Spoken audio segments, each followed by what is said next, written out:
Good afternoon, and welcome to Pay Entry's weekly webinar. This week, we're going to be talking about how companies are helping working parents during this COVID-19 pandemic. My name is Kathy Graham, and I am head of the HR services area at Pay Entry. I'm glad you could attend today.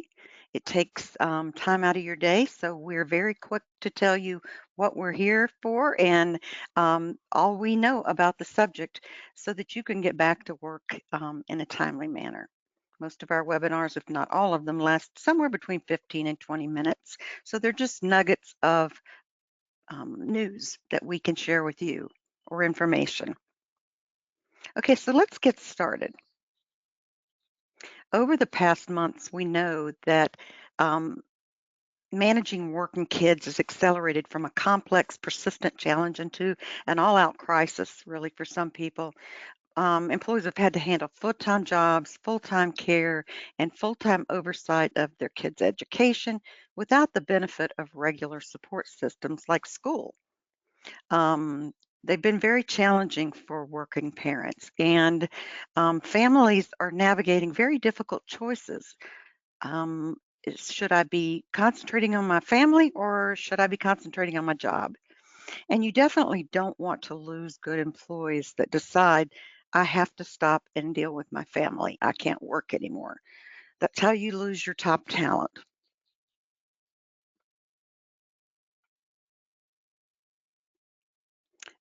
Employees are feeling terrible, most of them anyway, about being torn between two things. They're pressure between two significant areas of responsibilities.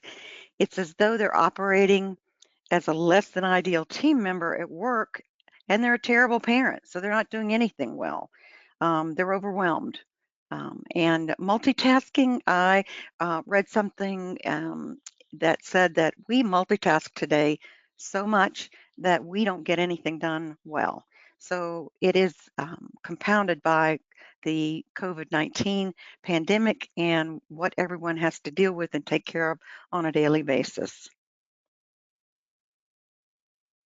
So first of all, let's talk a little bit about the laws that help parents during COVID and the ones that you have to comply with.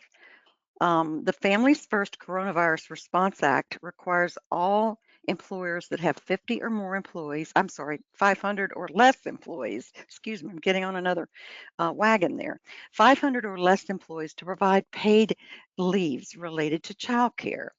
You have to do up to 80 hours or pay up to 80 hours at 2/3% of the pay for the care of a child whose school or daycare is closed due to COVID-19.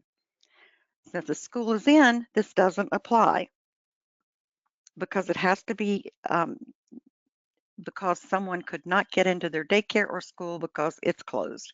And the closure has to be not because they went bankrupt, but because of COVID-19. But I guess that could force them into bankruptcy. But this law is offset by a 100% tax credit of anything that the employer pays. So if you do pay your employees for caring for a child while their daycare is closed, then you would be able to recover 100% of those funds through an immediate tax credit. This law also provides for up to 12 weeks of job protected paid leave. So the first 10 days of this leave can be unpaid. And during that first 10 days, they can use the benefit that we just talked about, which is called the Emergency Paid Sick Leave Program. And they can use their vacation or sick. So they're allowed to do that. This is also a tax credit for the employer. So it's not as though you're losing money on this. You are losing an employee during this time, but you are not losing any money on it. You're able to recover that through an immediate tax credit. If you have questions about how that works in our system at Pay Entry, please reach out to me after this is over and I will send you some information. But there are certain codes that you use for certain types of leave, and they immediately trigger your tax credit. So you don't have to do anything extra. So these leaves apply to companies that have 500, less than 500 employees. There are state and local laws across the nation that require paid leaves for employers with over 500 employees. And I know that California is one of those. I'm not sure on the others, but I could do some research if you're curious and want to know about your state. I'm in South Carolina, and I know that North and South Carolina do not have anything like this. So, but if you're in one of the other states, please let me know if you'd like to learn more about that if you have more than 500 employees. So, how do you help employees through this terrible time that we're in? Well, there are lots of options. One that you can do is develop a remote work policy. We've done that at Pay Entry. You need to establish expectations and guidelines and write those down into policies and procedures that will last through the time that we're in. In that policy or procedure, you're going to identify employees that have jobs that make them eligible to work from home. Just be clear about the hours that they need to work or be available. If there are certain hours where you have meetings or you have clear expectations that they will be there to answer phone calls, then you need to be clear about that upfront in the work from home agreement. We have a work from home agreement that identifies all of that. If you'd like a copy of that, please reach out to me afterwards, and I'll be happy to send you what we currently use.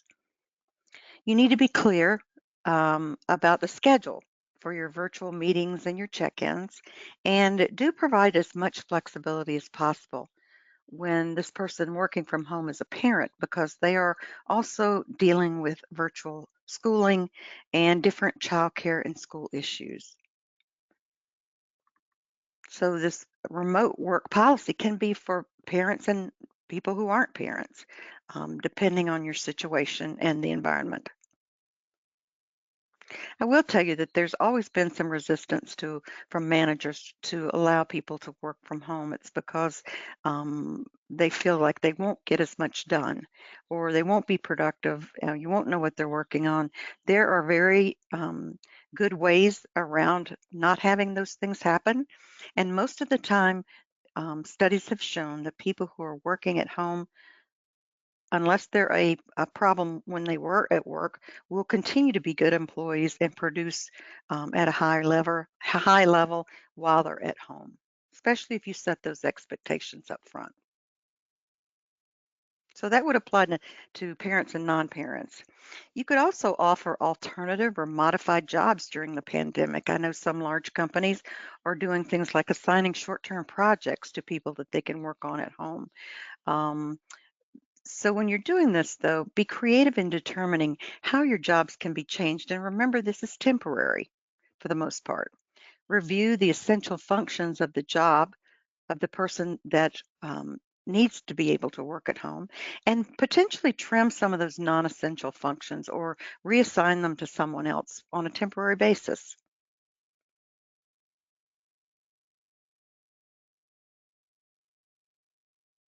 Allowing flexible work hours is probably one of the biggest pieces of all of this because parents that have children at home will be juggling.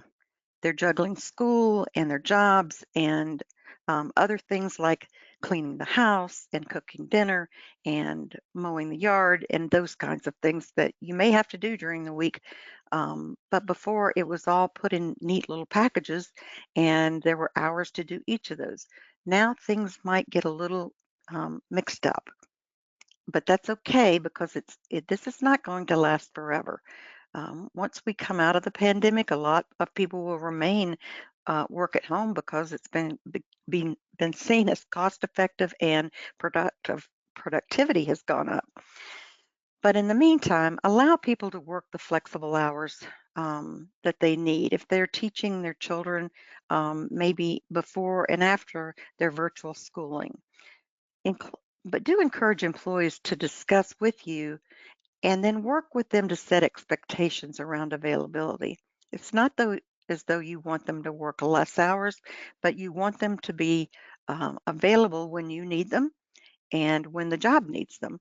but allowing some flexibility in middle of the day schooling or something of that nature, and then the person works later in the day, may be one way to cover some of your customer service needs on an after-hour basis.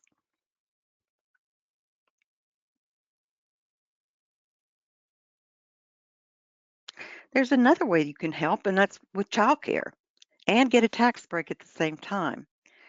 Look at childcare assistance as an operational expense and not a perk because it does create higher level of productivity in the individual, and potentially less um, of a need to work around different hours from a flexibility standpoint. You can get a tax break from the federal government because the IRS does allow companies to claim 10 to 25% of the cost of whatever um, assistance you're providing, up to $150,000 a year. That can be for a daycare center or subsidized childcare expenses. It also includes providing any kind of a referral service that you pay for the individuals.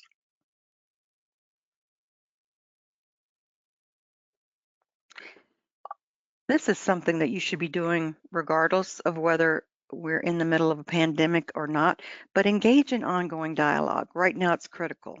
As needs change, you need to stay in touch with working parents to make sure that they have everything that they need to get the job done and to stay productive. Managers need to check in more often with people and offer additional support if it's needed. Please use empathy and grace when you're talking to people.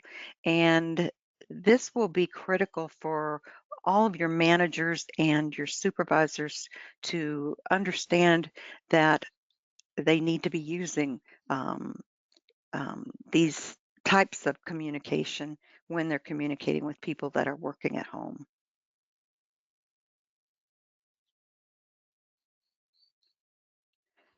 Encourage boundary setting between work time and time off. Now, you say with some of your people, that's not going to be a problem, and I understand that. But there are people in your organization that once they start working from home, they won't stop when they get up and eat their dinner around 5 o'clock. They'll go back and see if anybody's emailed them or needs any help. Or maybe they'll go back to working on a project that they were working on before. So they need to find some boundaries so that they make sure that work time and time off is clear. Parents right now find themselves working from home constantly. They're trying to take care of children, teach children, respond to evening phone calls, working on the weekend, working late at night. And not all your employees will do that, but some will. And you need to encourage those not to do that because it will result in burnout. Set boundaries around work hours, that is, when they should not be working and how many hours a week they should be working, um, and encourage working parents to take some time off. That is vacation time. During this time frame, we still need to recognize that employees do have vacation on the books and that they should be able to take them. Offering an accommodating workplace is going to result in higher productivity, loss of talent, and a lot of other things for companies that do this kind of thing. Success is predicated on doing things better than the competition. Um, these accommodations that you need to make during this time don't lower productivity. In fact, sometimes it enhances productivity. And supportive workplaces will attract and retain top talent. So, and you want to be one of those workplaces because getting the right people to work for you right now is hard.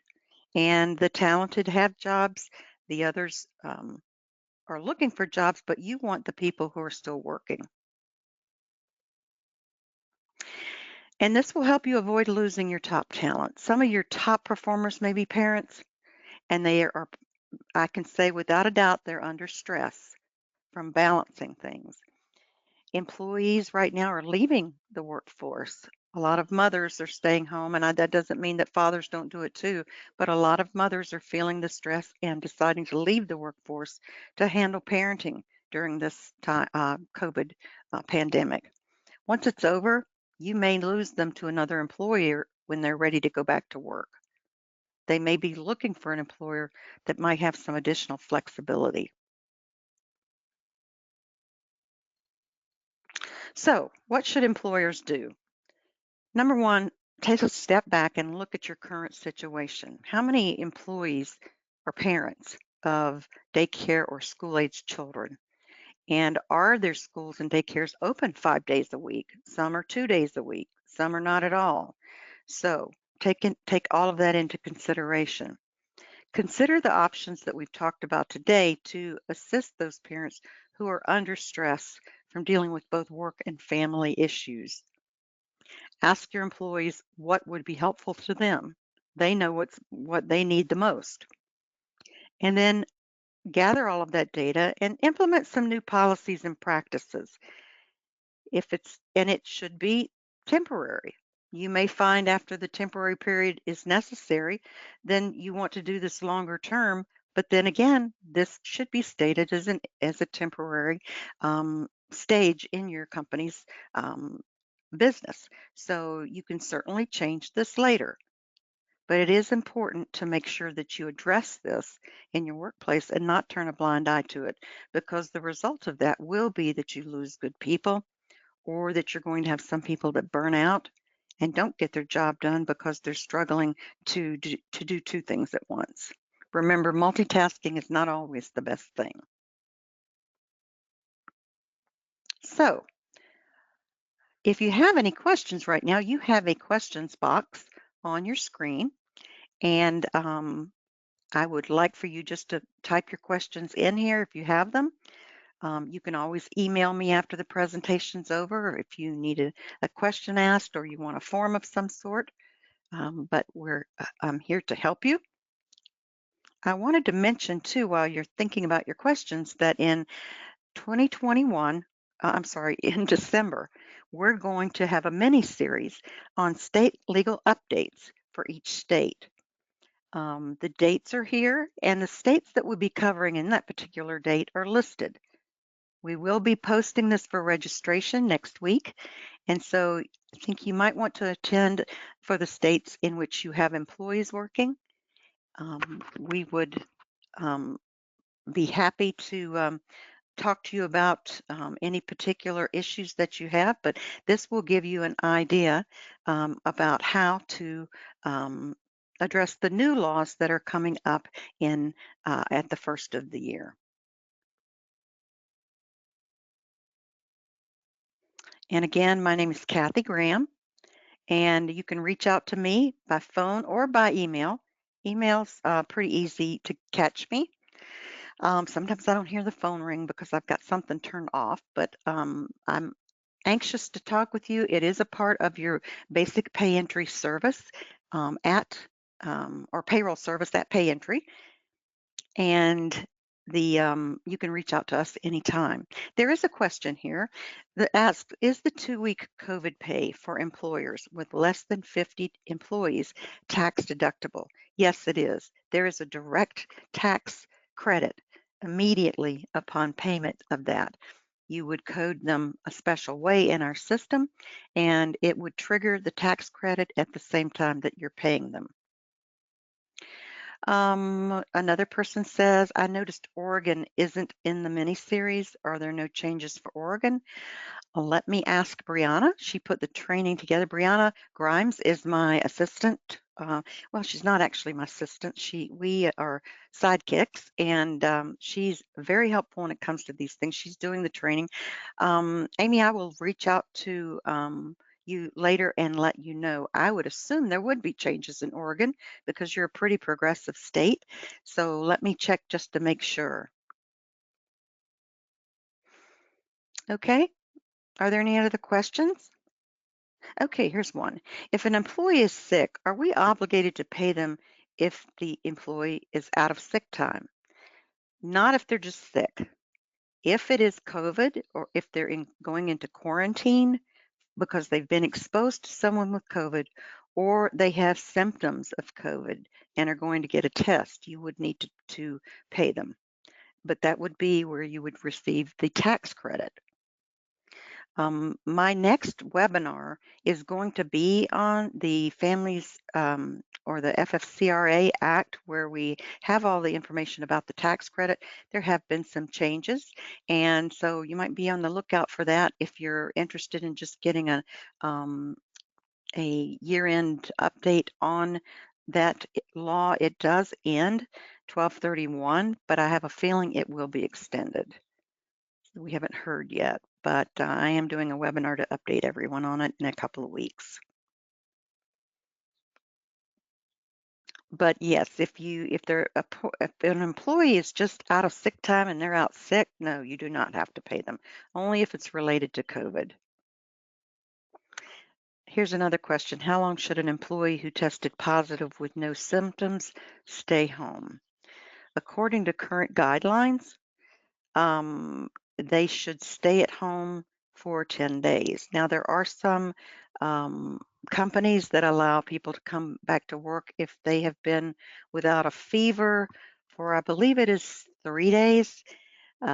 So if you look on the CDC's website, I believe it's 3 days after symptoms go away, but most employers are just saying you need to be out for 10 days or 14 days. It's really up to the company as to how they monitor that. Okay. If there are no other questions, I'm going to end today's webinar with an invitation for you to reach out to me with any questions that you have afterwards. You will get a copy of this recording so that you can refer back to it. And you actually you should be getting an email with more information about the state laws updates in December next week. So thanks for attending today and have a great afternoon.